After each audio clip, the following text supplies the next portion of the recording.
Hello, this is David and this is Stupid Video News, and we will be talking about different topics again, so stay tuned. Hello, this is Sarah and this is pollution news. How bad is the pollution in the world?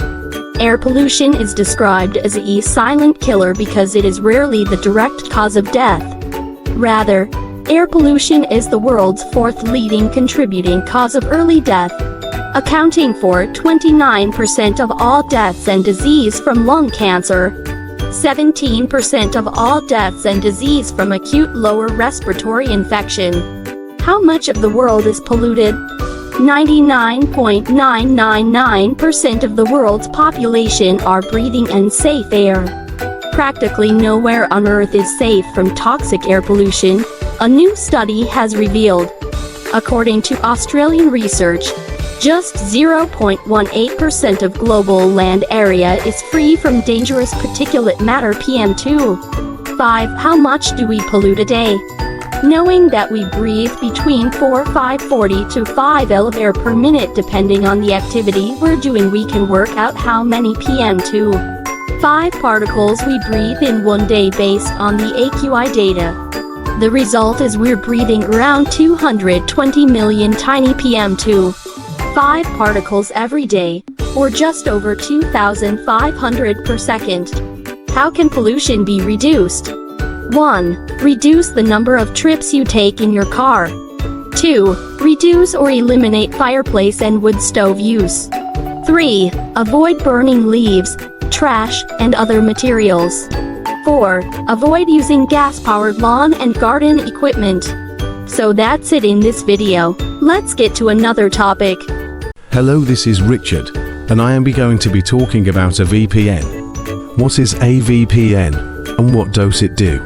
A VPN, which stands for Virtual Private Network, establishes a digital connection between your computer and a remote server, owned by a VPN provider, creating a point-to-point tunnel that encrypts your personal data, masks your IP address, and lets you sidestep website blocks and firewalls on the internet.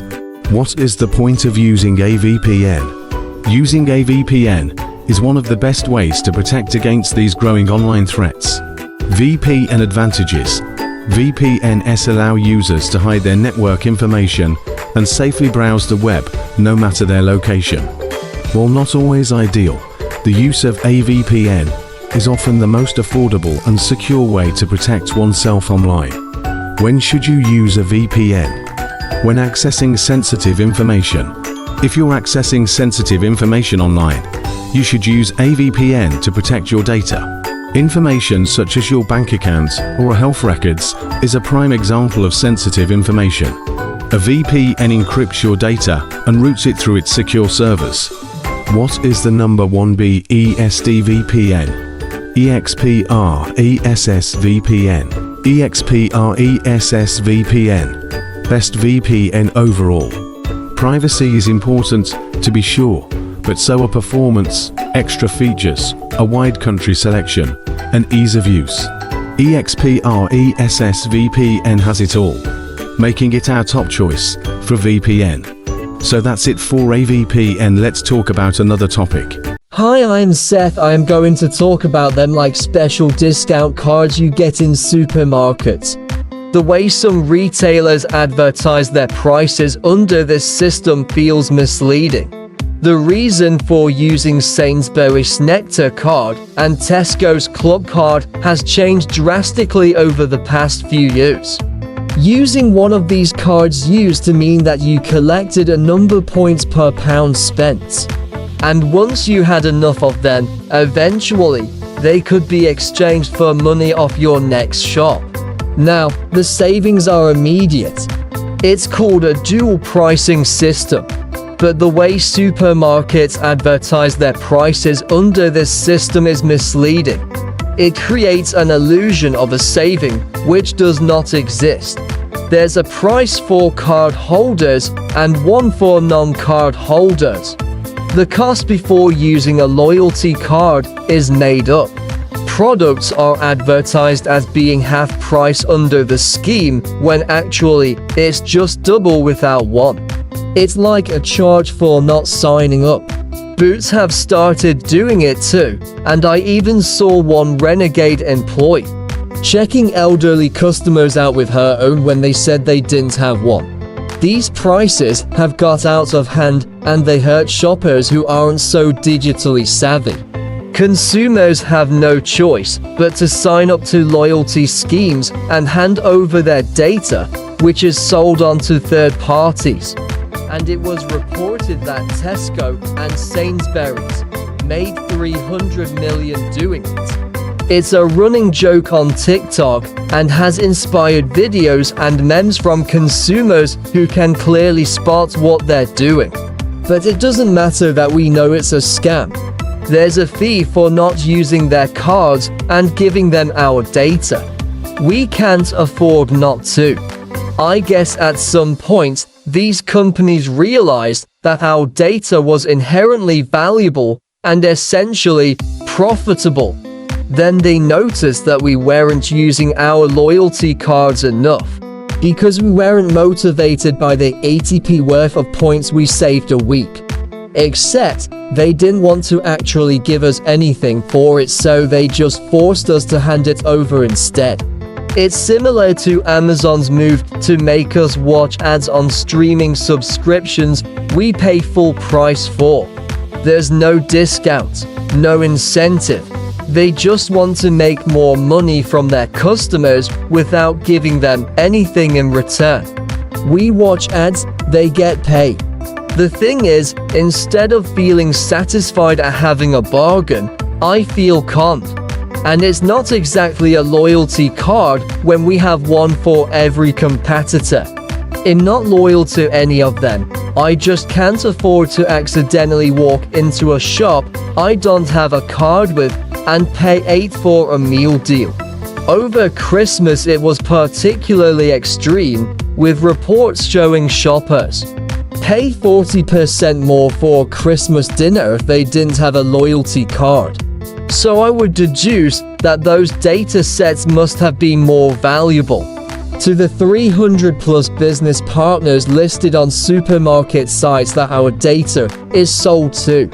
At Sainsbury's, for example, it was $25 for a salmon that was $12 with a Nectar card. In response to those reports, a Sainsbury's spokesperson said, "We are committed to offering the best possible value, and we have never been more competitive on price. We have invested millions into keeping prices low for the products we know our customers buy most often, and we have kept these prices well below the headline rate of inflation. Yet these price points are aggressive. Currently, an Oral-B Pro toothbrush goes for the eye-watering price of $160 without a Nectar card and $65 with. But elsewhere, the electric brush is mostly listed at $70. If there's a $5 saving, just say that. Let consumers make informed choices about their purchases and their data. They can decide if they want to save the $5 or not. Don't trick them into thinking it's a near 100 saving. The law states that price comparisons must not mislead consumers. Consumer Protection from Unfair Trading Regulations 2008 specifically bans misleading consumers about an item's price or the way in which the price is worked out. Surely these madly artificially inflated prices qualify as misleading consumers. The way they're presented appears to be an attempt to mislead customers, and supermarkets should be held to account for these new practices. Yes, we hand over our data all the time when we use a website, an app, or a smartphone. But we should have a choice. We don't need to use social media, but we need food, which takes any real choices out of our hands. We can't opt out of eating, we can opt out of Facebook. As ethically ambiguous as Mark Zuckerberg's practices are, he isn't forcing us to use his apps while telling us he's saving us money. Unlike CapCut, there's no financial penalty if you're not on TikTok, nor a fee for quitting Instagram. You can choose to use their free products or not. Hello, this is David. We are going to talk about a toddler vaping in Scotland. Vape baby with shock sickening moments. Scots toddler coughed while puffing on vape as adult holds device to boy's mouth. 2 19-year-old women have been reported to the authorities. This is the sickening moment. A toddler appears to cough on a vape while an adult allegedly holds the device to his mouth and films it. The tot, believed to be under 2 years old, allegedly vaping while a group of adults look on. The child is allegedly shown to be puffing on a pink vape while a group of adults look on. The young boy is allegedly seen taking a puff from the device in its hand while also holding a plastic sipping cup. The child then turns towards the camera and smiles. And in a distressing second clip, the blonde-haired toddler is allegedly shown vaping again as an adult moves the device towards the child's mouth and can then be seen coughing as he breathes out. The second clip was filmed on a separate occasion, but both incidents took place in Ayrshire. Cops confirmed that 2 women, both aged 19, have been reported to the Procurator Fiscal. Ayrshire MSP Shelby Brown told the Daily Record, "I don't think anybody watching this footage would find it funny or entertaining, but most would be horrified at the footage. Vapes are not harmless and contain nicotine and dangerous toxins that could damage young developing lungs. I would hope this is an isolated incident and most responsible parents would know the dangers involved. I have had concerns for several years with the increase of youth vaping, especially with the attractive different flavors and the accessibility of disposable vapes. The Scottish Government is bringing in welcome legislation to ban disposable vapes next year," a Police Scotland spokesperson said. 2 19-year-old women are the subject of a report to the Procurator Fiscal. The child is safe and well. It comes after shocking footage circulated last month, showing a baby in a nappy puffing on a vape before suffering a coughing fit. Vaping is considered to be less dangerous than smoking, but it still comes with its own set of health risks, experts have warned. Studies have linked the habit to heart and lung disease and even tooth decay, though they come in a variety of colors and flavors that are enticing to youngsters. The Department of Health and Social Care (DHSC) warns that they should never be given to children. The evidence is clear that vapes should not be used by, or targeted at, kids due to the risk and unknown harms involved. The number of children using vapes has tripled in the last 3 years, and the bulk of that increase has been driven by disposables, the DHSC went on. The active ingredient in most vapes is nicotine, which when inhaled, is a highly addictive drug. The addictive nature of nicotine means that a user can become dependent on vapes, especially if they use them regularly. So that was shocking to hear, so that all we have time for today. So this is David and this is Stupid Video News.